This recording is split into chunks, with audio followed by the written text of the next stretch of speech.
మా వదినండి వచ్చింది, బస్సు దగ్గరకల్లా వచ్చేసింది. మరి తెలియనప్పుడు రావాలి కదా. అవునవును, తెలియదు కదా. మళ్ళీ చీకటి పడింది, రేపొద్దున భయపడిపోద్ది కదా. మా ఆడబిడ్డమ్మ నా పెళ్ళికి వచ్చింది 1990. మా పెళ్ళికి వచ్చి అసలు నాకు పెద్ద మనిషిలాగా వదిన స్నానం చేయగానే బొట్టు పెట్టుకోవాలి వదిన అని ఎంత పెద్దరికంగా చెప్పేదో. ఇంత చిన్నది ఇంత బాగా చెబుతుంది, నాకన్నా చిన్నది నాకు జాగ్రత్తలు చెబుతుంది అనుకున్నా. అప్పటి నుంచి కూడా పార్వతి అంటే చాలా చాలా ఇష్టంగా ఉంటాం. అమ్మాయి కూడా మా ఆడపడుచు కూడా నేనంటే చాలా ఇష్టంగా ఉంటాను. మా వదిన కూడా యూట్యూబ్ ఛానల్ చేస్తుందండి, చూడండి. ఇగో మా పార్వతిని చూసి నేను మన ఇల్లు మన వాకిలి. నాకు ఏం లేదు, చేసుకుంటూ పోతున్నాను. నన్ను చూసి నేర్చుకుంటున్నా. బాగా చదువుకుంది, చేసుకుంటుంది బాగానే. నేను సక్సెస్ అంటే నేను అదేదో మోనిటైజేషన్ అవ్వాలి, దాని మీద మనీ రావాలని ఎట్లా ఏం చేయలే.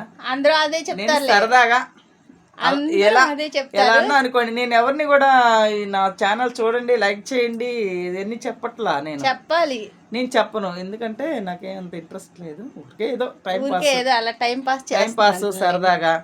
మా పార్వతి కూడా చేస్తుంది కదా, నేను కూడా చేద్దామని. నేనైతే అన్ని రకాలుగా నాకు చాలా ఇష్టము, చాలా ప్రేమ. యూట్యూబ్ అంటే అదొక వ్యాపకం, అదొక గుడ్ జాబ్ లాగా. నేను మా అమ్మాయి దగ్గర పనిమాల నేర్చుకుని నిజంగా నాకు కూడా మా పిల్లల సపోర్ట్ అయితే ఫస్ట్ అయితే మా పైన సరస్వతి అనే అమ్మాయి చెప్పి ఇలా చేయాలంటే నేను మామూలుగా స్టేటస్లో చేసిన వంటలు పెడుతూ ఉన్నా. నాకు అసలు ముందు స్టేటస్ పెట్టడం కూడా రాదు, ఊరికే అది నేర్చుకొని అది పెడుతూ ఉన్నాను. ఇంకా సరస్వతి చూసి ఆంటీ యూట్యూబ్ ఛానల్ ఓపెన్ చేద్దాం అని అంటే నాకు రాదమ్మా అంటే చూపించింది అమ్మ ఇలా చేయాలంటే ఇలా చేయాలని మొత్తం. తర్వాత మిగతా పని అంతా మా అబ్బాయి చేశాడు. అలాగా సర్లే మా పార్వతితో పోటీ పడుతున్నా అనమాట. పోటీ ఏం కాదు, నేనైతే పోటీ పడినమ్మా, నేను పడిన పోటీ. వదిన ఆడబిడ్డలో కలిసి చేస్తున్నాం చూడండి, ఇద్దరు ప్లేస్లు ఒకేలాగా ఉన్నాయి. ఇద్దరు కళ్ళజోళ్ళు పెట్టుకొని. ఈ మా పెదనాన్నగారి చిన్న కోడలు, ఈ పార్వతి మా చిన్న మామయ్య గారి చిన్న కూతురు. బాగుంది కదా, మాటలు భలే అప్పచెప్పేస్తుంది అనమాట మా వదిన. కదా బాగుందా? మా పెద్దనాన్న గారి చిన్న కోడలు, మా చిన్న మామయ్య గారి చిన్న కూతురు. ఎంత బాగుంది, చాలా ప్రేమ ఉంటారు. రేపు బీచ్కి తీసుకెళ్తాను అంటున్నారు. బీచ్కి వెళ్ళి బీచ్లో ఇంకా మా చేతి వృత్తిని కూడా మీకు పరిచయం చేస్తారు. మా వదిన చేనేత మొగ్గం నేసింది. మొగ్గం నేసావు కదా, ఆసు తోడేది, మొగ్గం నేసేది, చాలా కష్టపడింది. మరాసు ఇవన్నీ చూపిస్తుంది. ప్రతి మనిషి ఉంటాయి కష్టాలు, ప్రతి మనిషికి ఉంటాయి. ఒక్కొక్కరు ఒక్కొక్క రకంగా. అమ్మ వాళ్ళ ఇంట్లో మగ్గం నేసేవాళ్ళు నా చిన్నప్పుడు, పెద్ద నేను వేసేవారు. కానీ ఉద్యోగాలు వచ్చిన తర్వాత ఇంకా అది పెట్టేస్తా ఆసు మిషన్. నాకు మగ్గం పని రాకపోయినానండి, ఆ పని వాల్యూ తెలుసు, ఆ పనితనం ఎలా ఉంటుందో తెలుసు. ఇటో చేయాలి వచ్చింది అనుకుంటారు కదా.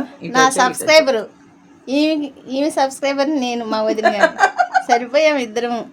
సరే మంచి పాట పాడదాం, రేపొద్దున ఫంక్షన్ ఉందని చెప్పి. రేపొద్దున ఫంక్షన్ పాట పాడదాము.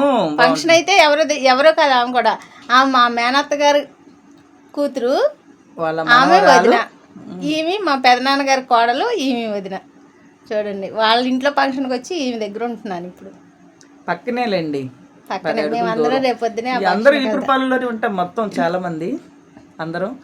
అసలు ఈ రోజు నేను రావటం, ఆయన లేకోకుండా రావటం ఇదే ఫస్ట్ టైం అండి. ఇంత దూరం ఫ్రీ బస్ ఎక్కాను, కానీ ఎందుకు ఎక్కానా బాబోయ్ అనిపించింది. కానీ 3 బస్సులు వచ్చినాయి, ఫ్రీ ఖాళీగా వచ్చినాయి, ఆపలేదు. నేను ఏంటా బస్సు మర్చిపోయి చీరాలు వెళ్ళిపోయిందా ఏంటని నేను ఎంత చూస్తూ ఉన్నాను, కంగారు పడిపోయాను. నేనైతే కంగారు పడవసరం లేదు, ఫోన్ చేస్తే ఫోన్ తీలా అంటే అప్పుడు దిగబోతున్నాను కదా. బస్సులు రాలా అంకడి అక్కడ షాప్ దగ్గర నిలబడితే షాప్ వాళ్ళు కూడా అంటున్నారు ఆగిద్దమ్మా, ఎక్స్ప్రెస్ వస్తుంది, ఏం కంగారు వద్దు, అవసరం లేదని. అయినా ఏంటి ఇన్ని బస్సులు వెళ్ళిపోతున్నాయి, అమ్మాయి రాలా, ఎప్పుడో బాపట్లో వచ్చానని ఫోన్ చేసింది, ఇంకా రాలా. నేను దగ్గర నుండి ఫోన్లు చేస్తానే ఉంది, ఎక్కడ ఒకరికి మాట ఇచ్చామంటే మాట కోసం నిలబడాలి, అలా అయితేనే మాట ఇవ్వాలి.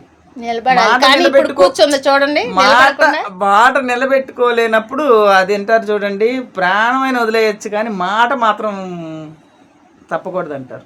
కొటేషన్లు బాగా వేస్తాను, కొటేషన్లు వేయలేను కానండి. చక్కగా పెద్దరికంగా అన్ని బాగా చెప్తుంది, బాగా చేసిద్ది. ఆడపిల్లలా ఉంటుందండి. మనం అంటే కొంచెం మగరాయిలాగా ఉంటాం అంతే. ఒప్పుకుంది చూసారా, అది మా అమ్మాయి చెప్పింది నాకు, నువ్వు అసలు అబ్బాయిగా పుడతావు అనుకున్నాను, నువ్వు అమ్మాయికి ఎలా పుట్టావు అన్నది. కానీ అందుకే నాకు కూడా అమ్మాయికి ఇలాగా ఇల్లు చక్క పెట్టుకోవడం రాదండి, ఇలా అన్ని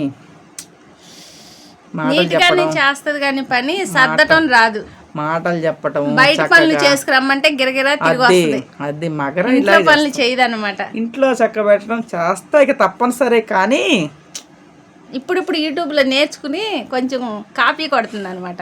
ఏం కాదు తప్పదు కాబట్టి చేస్తాం అంతే. మనం అంతా ఏంటంటే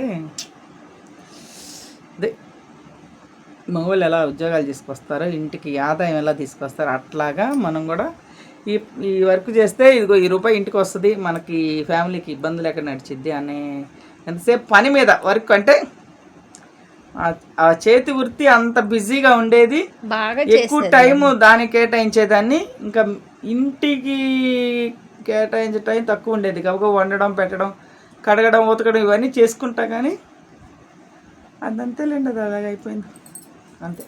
మొన్న మా ఫ్రెండ్ వాళ్ళ ఇంటికి వెళ్తే అమ్మాయి వాళ్ళ చెల్లికి ఫోన్ చేసి వీడియో కాల్ చేస్తే, అమ్మా అలా కొడుకు అంటున్నాడు, అమ్మ యూట్యూబర్ వచ్చారు మా ఫోన్లో అని చెప్పి అంటున్నాడు. ఆ పిల్లడు ఓర్ని యూట్యూబర్స్ అంటారని అప్పుడు విన్నా అనమాట. ఇప్పుడు మా ఆడపడుచు భగవద్గీత క్లాస్లో జాయిన్ చేసిందాన్ని.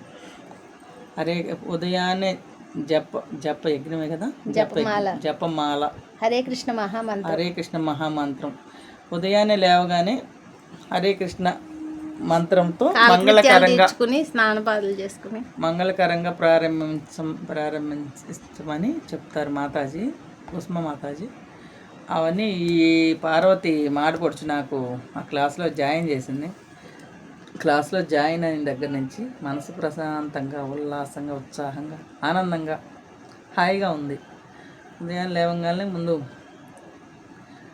జపమాల చేస్తాము. కృష్ణ హరే కృష్ణ హరే రామ అని మంత్ర జపం చేస్తాము ఉదయాన్నే. బాగుంది. మంగళకరంగా ప్రారంభించమని కుసుమమాత చెప్తారు. అలా బాగుంది మాకు. అదంతా మా ఆడపడుచు పుణ్యం. అదేం కాదు, మా ఆడపడుచు పుణ్యము. శ్రీకృష్ణుడు ఎలాగో ఇన్నాళ్ళకి నాకు అవకాశం వచ్చింది. ఈ క్లాస్ లో జాయిన్ అయిన దగ్గర నుండి చాలా ఆనందంగా ఉన్నాను. చాలా తర్వాత అక్క పుట్టినరోజు కూడా వచ్చింది, హ్యాపీగా గడిచిపోయింది. అక్క పుట్టినరోజు పండుగ చాలా బాగా జరిగింది. అసలు ఆ క్లాస్లో జాయిన్ అవ్వటము అప్పటి నుంచి నా కష్టాలన్నీ పోయి ఆనందం వచ్చినట్టు అనిపిస్తుంది నాకు. సంతోషం, అదే కావాలి. సంతోషంగా మన వల్ల ఏమైనా చిన్న ఇబ్బందులు ఉన్నా కూడా ఇంకా ఆయనే మనకి సహాయం చేస్తాడు. సంతోషంగా ఉన్నారు అని కాదు, భగవంతుడు అలా నిన్ను కోరుకున్నాడు, ఈ టైంకి నిన్ను ఎంచుకున్నాడు.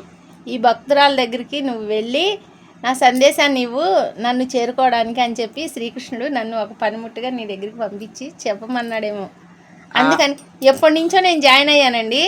ఇంక మొన్న చెప్పాను అన్నమాట. నవంబర్ 13వ తారీఖు చెప్పి నేను 2 సంవత్సరాల నుండి ఉన్నాను. కానీ 2 సంవత్సరాల నుంచి ఉందంటే నాకు ఎప్పుడు చెప్పలేదు.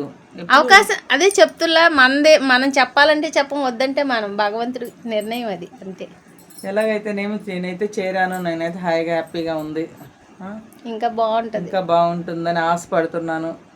సరదాగా గడిచిపోతున్నాయి రోజులు, ఆనందంగా ఉన్నాను. మనవరాలతో ఇంకా రాధారాణి మా మనవరాలు ఉందమ్మా. అబ్బబ్బబ్బబ్బబ్బ బాగా చేస్తుందా? అల్లరే మామూలుగా కాదు, మొహమ్మద్ గోల్డ్ తోటి బాగా మామూలుగా కాదు. అమ్మ అది పిల్ల కాదురా బాబు. అయితే భలే టైం బాగా అవుతుంది. మంచి అసలు చిన్నపిల్లలు ఉంటే అలా ఉంటుంది. అయితే నేను అంత చిన్నపిల్లల్ని పెంచలేదు కదా, ఇదే ఫస్ట్ టైం పెంచటం. సరే అండి, ఇప్పుడైతే తినేసేసి హాయిగా టిఫిన్ తెచ్చుకున్నాము, తినేసాము, హాయిగా పడుకోవటానికి సిద్ధంగా ఉన్నాము. రేపు పొద్దున్నే లేచి రేపటి రోజు ఎలా జరిగింది అనేది మీకు యూట్యూబ్లో మళ్ళీ షేర్ చేస్తాను. వీడియో కంటిన్యూ అవుతూనే ఉంటుంది, చూస్తూ ఉండండి, సబ్స్క్రైబ్ చేయండి. ఉంటానండి, బాయ్ చెప్పు వదిన గారు. బాయ్. ఇంకో మా ముద్దులు ఆడపడుచు అమ్మా, ముద్దులు ఆడపడుచు నిజంగా అండి నేనంటే చాలా చాలా ఇష్టం చిన్నప్పటి నుంచి. ఎందుకన్నా మరి నేను అనుకుంటా నిజంగా ఇంత ఇష్టం ఉందా అనుకుంటా, కానీ నటించదులేండి, నటించదు. ఎందుకమ్మా నేను ఏదైనా డేర్గా చెప్పే ధైర్యం నాకు ఉంది. నాకు నువ్వంటే ఇష్టం లేదని చెప్పడానికి ఏముంది? కాదండి, మా ఇంట్లో మా పెదనాన్నగారి పిల్లలు కానీ ఎవరైనా సరే నేను లాస్ట్ అని చెప్పి నన్ను బాగా ఎక్కువగా అభిమానిస్తారు. ప్రేమ ఉంటది మా మేనమామ కూతురు. వాక్ చాతుర్యం ఉంది, జనాల్ని వాక్ చాతుర్యంతో ఆకట్టేసుకుంటాం. నీకు అసలు లేదు కదా. ఇప్పుడు వరకు ఎవరు మాట్లాడారండి? నాకు మీ అంత చాతుర్యం లేదులే. నీ చిన్నన్నాయికి నీకు ఇంకా కొంతమందికి మాట చాతుర్యం ఉంది మా కుటుంబంలో. ఇలాగ అనపోతే మా కుటుంబంలో మా ఆయన గారికి, ఈ పార్వతికి, ఇంకా కొంతమందికి ఉంది మాట చాతుర్యం. మాటలతో నిద్రపోదండి, ఆకట్టేసుకుంటారు. అట్లాగా అంతే, మాట చాతుర్యం ఉంది. అదే ధైర్యం ఉంటది నాకు. ఏదైనా చెప్పగలను, ఉన్నది ఉన్నట్టే మాట్లాడతా. లోపల బయట చెప్పడం నాకు. మరి అది మాట చాతుర్యమే కదా. ఏమో అదంతా నాకు తెలియదు. నా చేత ఏంటంటే నేను చెప్తాను. అది తెలివితనం. మేము తెలివి తక్కువ వాళ్ళు. సరే మీరు ఎట్లా అనుకోండి, నాకు తెలివి అనుకోండి, తెలివి తక్కువ అనుకోండి, ఏమైనా అనుకోండి. నాకు అనిపించింది చెప్తాను నేను, అంతే. That's all. సరే అయితే రేపు బీచ్కి వెళ్ళింది, బీచ్కి కంపల్సరీ బీచ్కి వెళ్తాము, అన్నిటికి తీసుకెళ్తాను. మానేసాం కదండి, దాని మీద అంటే విరక్తి పడుతుంది తలుచుకున్నా కూడా. తినేటప్పుడు చెప్తున్నాం కదా, తిన్నప్పుడు తిన్నాము, ఎంజాయ్ చేసాము, అన్ని ఆ రోజులు అయిపోయినాయి. ఇంక ఇప్పుడు వద్దు అనుకున్నప్పుడు దాని గురించి కూడా ఆలోచన చేయకూడదు, మనసులోకి కూడా రాదు. అసలు శ్రీకృష్ణుడికి పెట్టాలి కదా. మనం తినేది ప్రతిదీ కృష్ణుడికి సమర్పించి తినమని చెప్పి భగవద్గీతలో ఉంటుంది. ఆయనకి ఆఫర్ చేయాలంటే ఆయన తినకూడని కూడా మనం మానుకుని ఆయనకి పెట్టి ఆయన ప్రసాదం మేము స్వీకరించాలన్నమాట. గుడ్ నైట్ అండి. మా వదిన చూడండి శుభరాత్రి అని చెప్పింది. శుభరాత్రి అదే నేను చెప్పానా? సరే ఉంటా అండి. స్వీట్ కలలతో స్వీట్ డ్రీమ్స్. అదిగో స్వీట్ డ్రీమ్స్ అంటానికి స్వీట్ కలలతో శుభరాత్రి అంట, గుడ్ నైట్ అంట. బాయ్ అండి.